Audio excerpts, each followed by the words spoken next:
Hello, everybody. It's me, Nutty Professor, and things are not good. Not so much the toothache. You can tell things are not very good because I don't really care that I'm showing my very few viewers the fact that I'm wearing a white T-shirt, which I try not to in public. But anyway, I'm home and I'm safe. But the I don't even want to say good news, bad news. We've been through this so many times, but the news is that had Recursion 3 tonight, and that was worrying because it was in this town. It was not, or nearby. It was not out of town, and it was particularly worrying because um, the pushes of the babies and Agita, the kids, not as strong as they were. It goes to, I mean, it's still strong. They're as strong as any push can ever be, but weren't enough to prevent the pull from, going out and on an excursion or recursion or whatever. So I guess this is recursion number 3, and the hard part is that.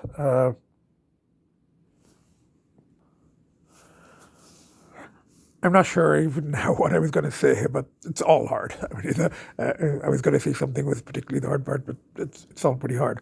But I suppose the good news is I did get back safe. I did manage to, and again, it's very hard to talk about the stuff without providing details, which I won't here.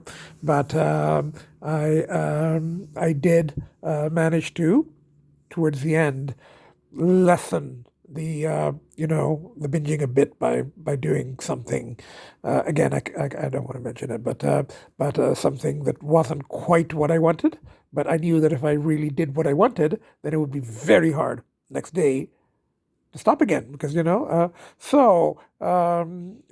now the real battle, not to become a daily user, and that's what I was trying to say in the previous podcast and the recent one, is that the people who say, "Oh, you just have funds and go enjoy yourself once in a while, once every 2 or 3 months," and a former student of mine said that, and he means very well. And there's sort of a synchronicity is that he actually, and he's someone that I've been in touch with for a while, and it's kind of become, though I haven't seen him much, just a couple of times over the past couple of years, he's kind of become an important person in my life. So I consider him to be one of my, I don't know, friends or it's very sweet. He still refers to me after all these years. He calls me as sir.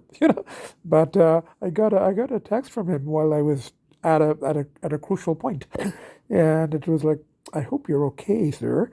And I'm like, "Oh shit!" He's said something here. So, but I think he had said a recursion is okay once every few months, and somebody in the underworld had said that to me on recursion 2. And said, so you go indulge in something you want to do, and and you can afford it. You don't have a family. Well, I do have the kids, but this person didn't count the kids as family. So, yeah, so and I tried to explain. See, my former student, isn't at all addictive. So it was hard last time we actually met and talked. It was really hard to explain to him that if you're addictive, if you're an addictive personality, then you engage in something once. It's not just once every 2 months or every 3 months. It's like it's a battle not to do it the next day, and it's a battle to stop. So you just keep going day and night, and then until you're so exhausted and you haven't slept and you haven't eaten that you don't have a choice. That you completely run out of funds and you just can't access anymore because you've reached all the limits. And it was like that with the gambling too. So a guy I talked to when I was considering rehab, and I have said and this came up the other day in a conversation, that rehab wouldn't work for me, because, and I considered it, but the whole 12-step thing and the group thing and the higher power and the, the rules at this one rehab place that I looked into was you can't wear ripped jeans or, track pants at group sessions or dinner. And I kind of get why, it's part of the whole preparing people for the getting them back into the ordinary world where there were rules. You're supposed to dress for dinner and not wear inappropriate. You're supposed to you're returning to the ordinary world. So I get it. But I don't do well with that kind of thing. So that's why I ended up creating Patap on my own. And it did work for 19.5 months, but, there were a lot of, the pushes were the COVID, which is still there, but now the COVID is just like everywhere. It's like now, and after that recursion and after I got double waxed, I'm probably going to get it anyway. Everyone's going to get it, so I hear. So now it doesn't work as that much of a prevention. So that whole thing, and the babies. I mean, I volunteered, and the cat rescue shelter driving thing helped a lot, and and then getting the babies, that was a huge thing. But I guess at this point, and I don't love them any less. I love them more than ever before, and Agita. But, at this point, I guess the pulls become so much stronger. And it's sort of like, it's like there's that whole thing of, yes, I love the babies more than anything in the world, but I'll be okay. I'll make it. And I tell them when I go on the binge that, I'm going to make every effort to come back safe and, not end up, in a very bad circumstance. Which if I end up in a bad circumstance, if I end up in a hospital or get arrested or something like that, it's going to be pretty bad for them because, I'm the only person here who, and I did actually talk to my, cat rescuer friend about this the other day, and she did ask. She said, if something happens to you, or you get stuck somewhere, she's very polite. So she's like going, if something happens to you, or you get stuck somewhere in another city, do you have somebody, a contact person who has a key and who can come and look after them? And I said, no. If something really serious happens to me, if I end up,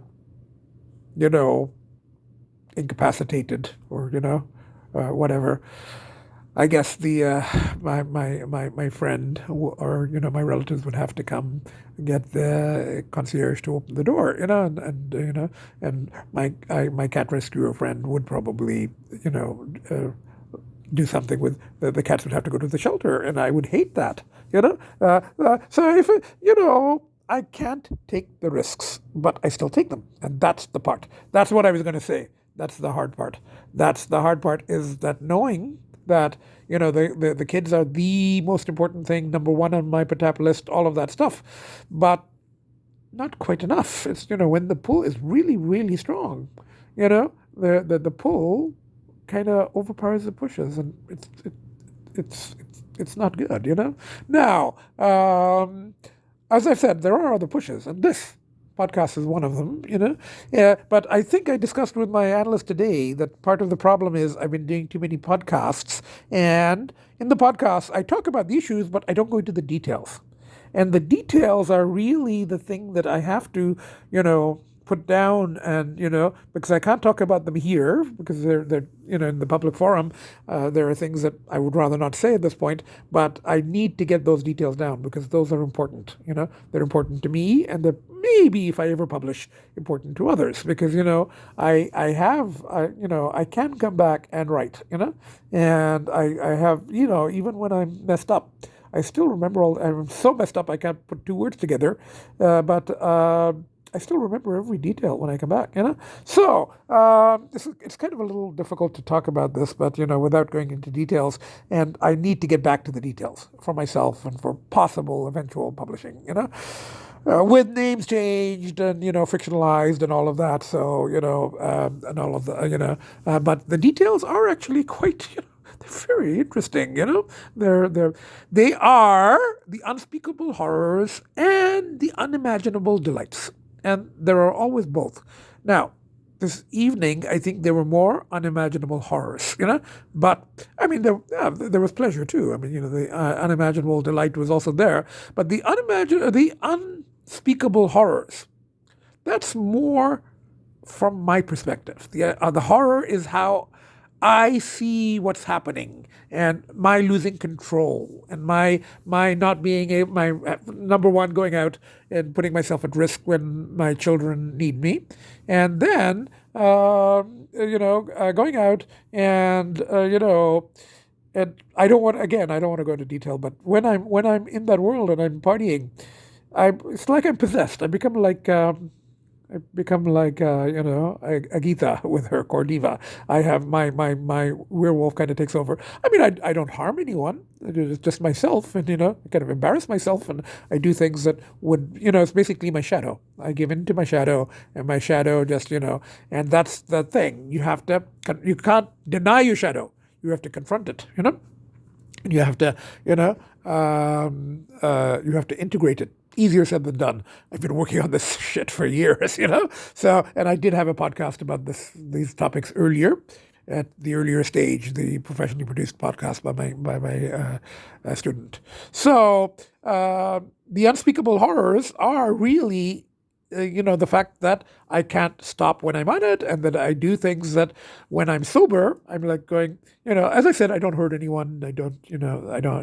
But myself, I mean, I do things that would not be acceptable to me when sober, So that's what, but I am very careful. One of the things that I will not, violate when I'm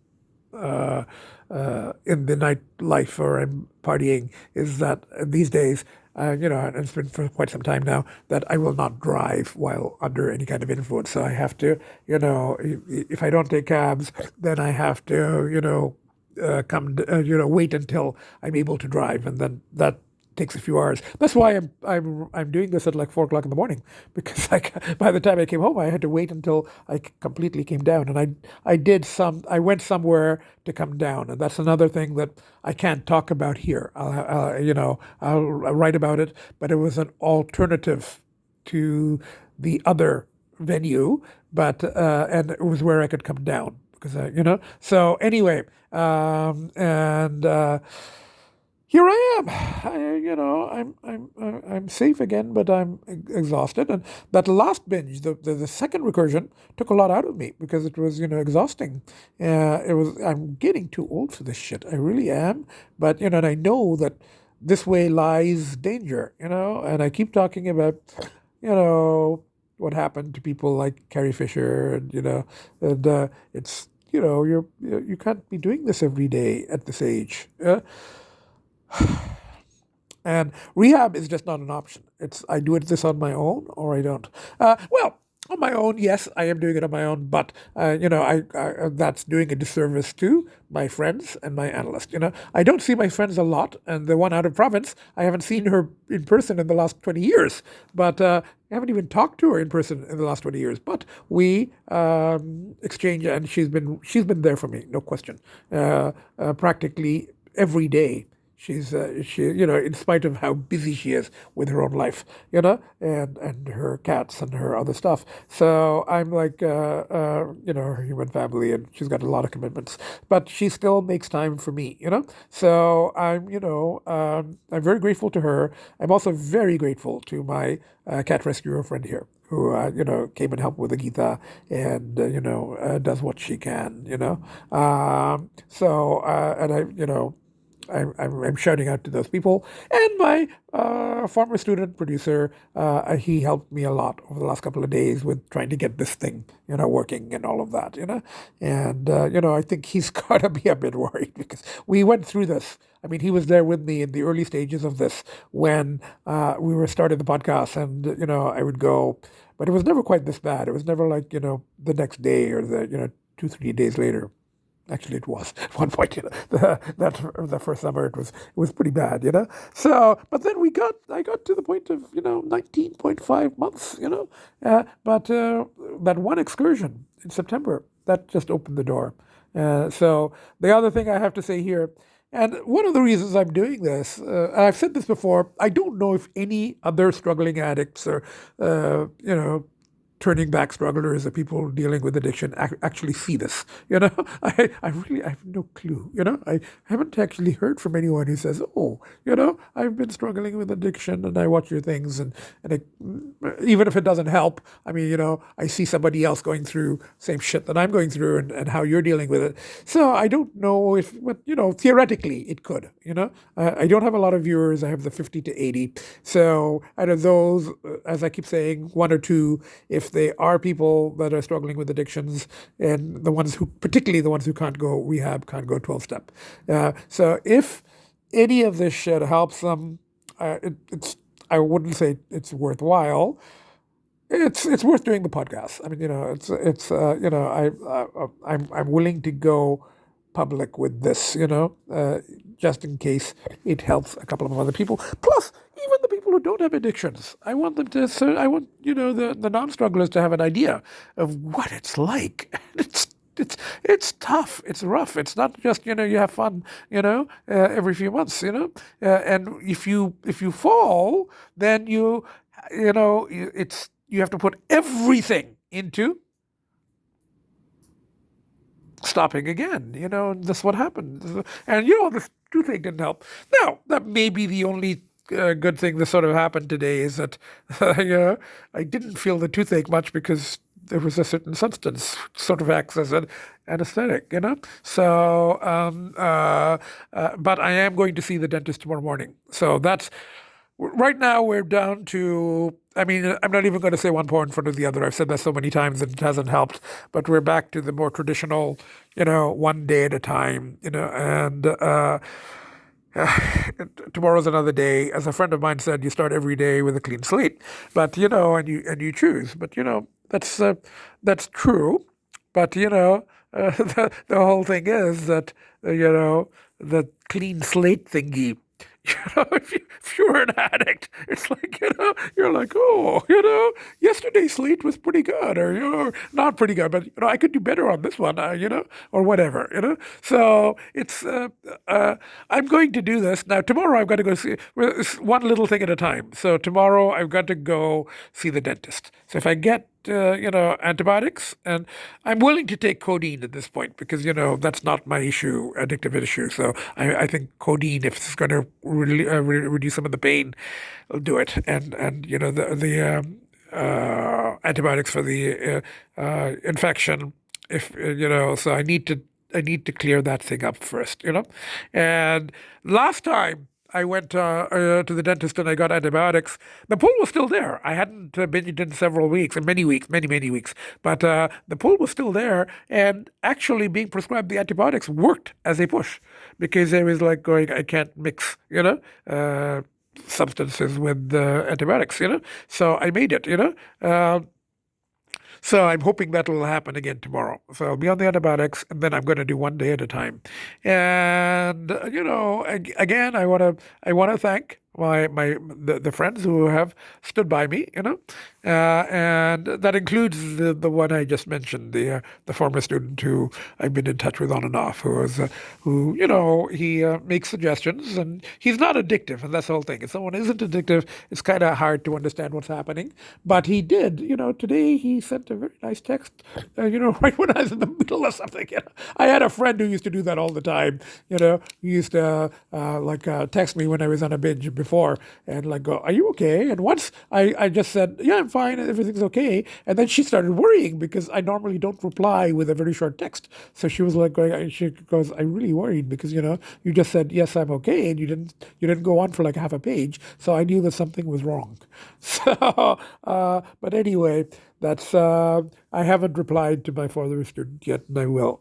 So I'm going to try to post this, and I'm home with the kids, and Agita's in her room, and I do. I mean, I love them more than anything in the world. I truly do. But doesn't seem to be enough. It does.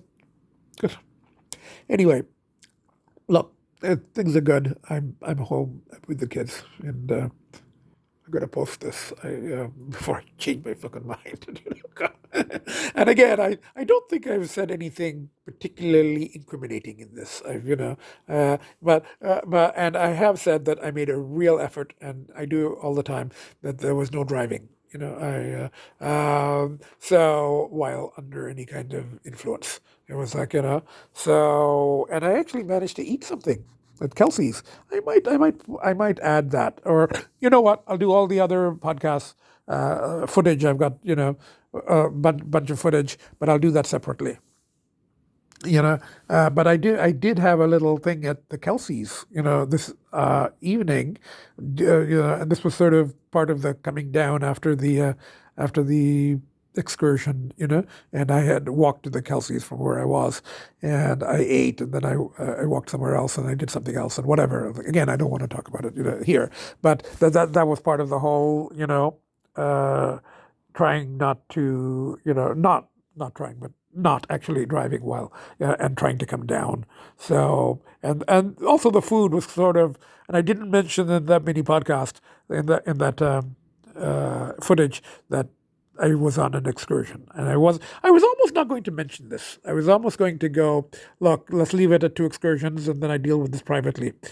But that doesn't seem to be, as I said, I've been honest so far, and at this point, I don't really care what people think about me. It's like, and the people that matter, they try to understand, and they are there for me, and those are the people that I care about. So if somebody else sees this and says, oh, fucking addict, or whatever, clean his act up.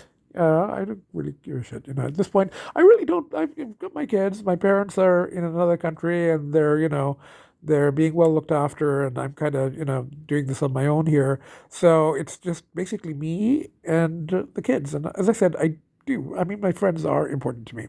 I don't see them often. I see them like, once a year, twice a year in some cases, but they're still important to me. So they are actually on the list of pushes. So anyway, and we're back in lockdown and whatever. So I don't know if the first time around lockdown helped me. So I'm kind of hoping that it will this time too. I'm hoping the dentist thing will help, and this not being in pain, and and being sort of shut in with the kids. I'm hoping that will help. Just getting takeout or just cooking at home. So. I will keep you posted. And as I said, I almost didn't post this, but I'm like going, I think I need to. I think, I can't stop now because I've already started this, this public sort of explanation of my journeys and, the whole, so this is kind of the next step, next stage is like, after some time clear, you have a recursion that trigger stuff, and then there's another stage here. So there's another stage of the addiction where things get really, really bad, But the trick now is to keep them from spiraling completely out of control. So I saw my analyst today. Didn't know, didn't actually, it was good to talk to him, but I went to the binge afterwards. So anyway, honey professor, bye for now. Keep you posted. Shout out to my friends. Bye for now.